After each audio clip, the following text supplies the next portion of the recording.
Amber Heard 2.0 get ready to meet the Streisand effect. Blake Lively's attorneys are now claiming that apparently they're very angry at influencers, content creators, YouTubers, and podcasters, putting them on blast and saying perhaps that you should keep Blake Lively's name out of your blanking mouths.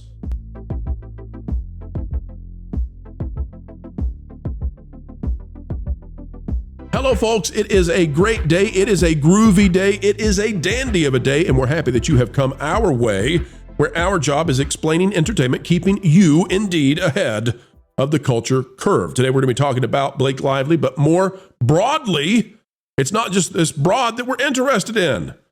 All along, it's been about Deadpool. It's been about Ryan Reynolds. It's about the damage this could do, and Disney must be terrified and, worried indeed that it could be Johnny Depp all over again. And they are not willing to lose another franchise in the way that they did when it was Johnny versus Amber and Disney decided to dump the male. Well, it turns out that didn't go so well for them. The seven C's have not been the same, and a franchise that was a money-making machine has been set ashore. Made more movies? No more. And guess what? That's not what they want when it comes to Deadpool. That's not what they need. They desperately need Ryan Reynolds, Hugh Jackman, and the rest to come in and save their backs when it comes to Marvel and the MCU. Blake Lively now employing a tactic that is sure to not work at all whatsoever when it comes to public opinion.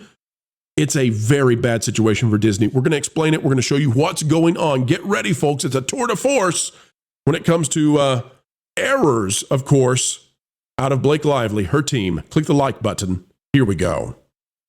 Here we go. That Park Place. And yes, we're looking at it as a VIP. This, though, is available to anybody at any time. Go check it out. And for the VIP content, make sure that you are a VIP. $5 a month will get you in. But take a look at this. Out of That Park Place, Blake Lively legal team moves to restrict independent content creators discussing lawsuit against Justin Baldoni. Barbra Streisand effect? Oh, you betcha. It's by Marvin Montanaro. Here's what it says. As the legal war between It Ends With Us co-stars Blake Lively and Justin Baldoni escalates, Lively's legal team has set its sights on a new concern: online content creators.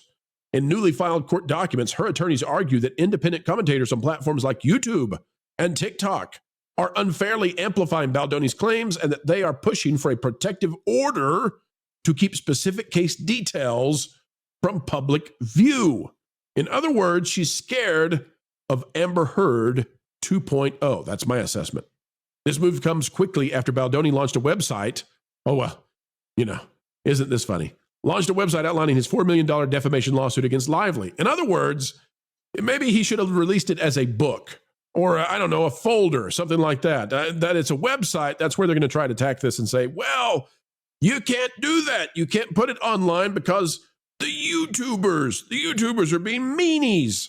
While protective orders are common in high-profile cases to safeguard sensitive financial and medical records, Lively's attorneys have gone further by specifically citing online personalities such as Perez Hilton of TMZ, I believe, and Candace Owens.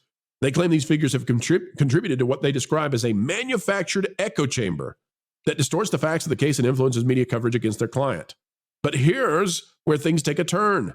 Baldoni made a nearly identical argument against the New York Times in his own lawsuit. Now, here's what I find fascinating. This seems to me to be an attack against free speech. Like, I'm sorry, but YouTube is it's the digital town square. People are allowed to assess information as they receive it regarding this Baldoni thing, regarding this situation with Blake Lively. And I think they're getting nervous now. I think this is actually doing damage to Disney, Marvel, Deadpool, Ryan Reynolds, etc. Blake Lively is basically done at this point. So I think it's getting ugly. But this new tactic of let's amp up the Barbra Streisand effect to 1 million by telling people, you're not allowed to talk about it. You're not allowed to know about it. You can't even discuss me on YouTube. I don't think it's going to work. I think this is actually a huge miscalculation. Panel, am I right? Am I wrong? Where is this going off the rails for Blake Lively?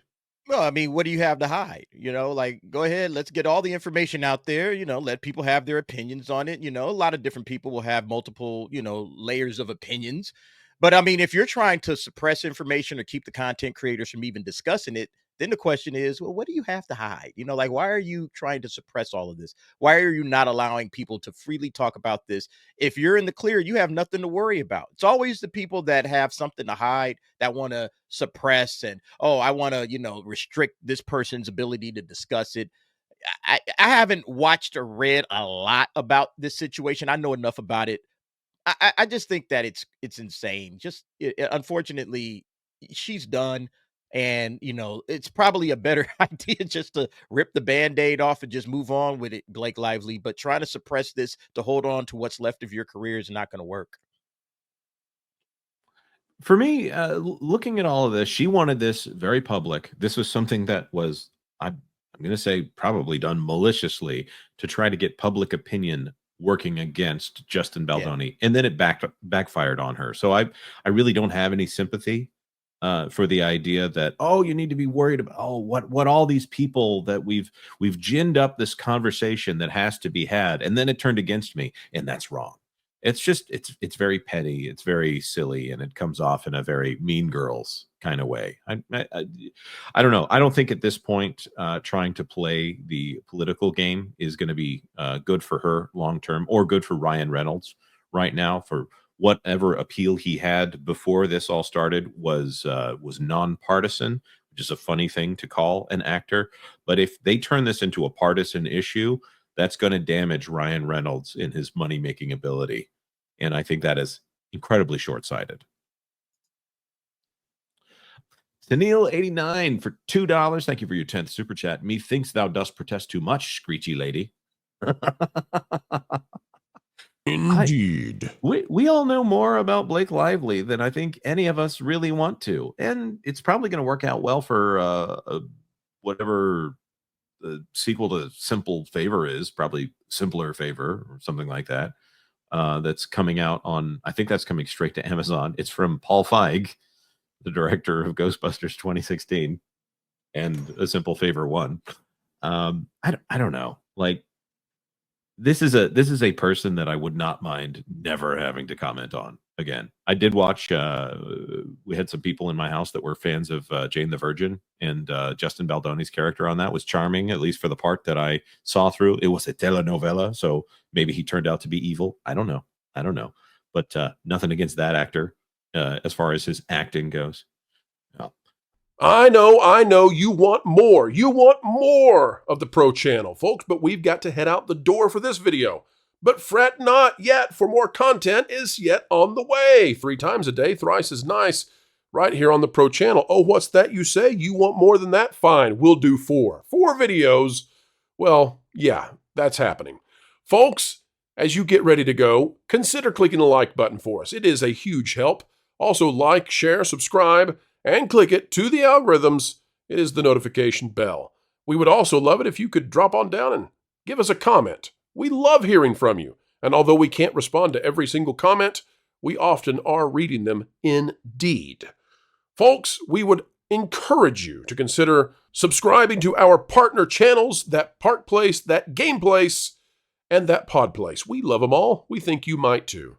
Until the next time we have the joy of joining with you, keep learning, keep growing, and keep having fun.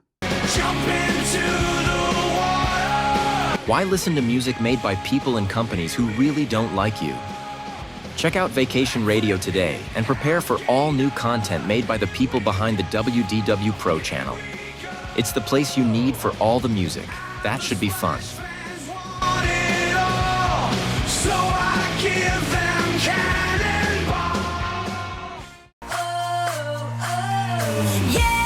Hundreds of songs, every genre you can imagine. Listen live on YouTube and enjoy a set list that's always sunny. It's Vacation Radio.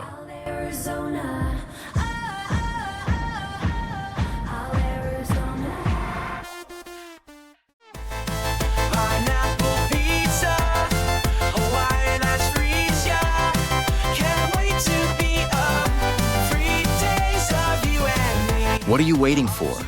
Every WDW Pro video has a link to Vacation Radio in the video description. Try it out and subscribe today.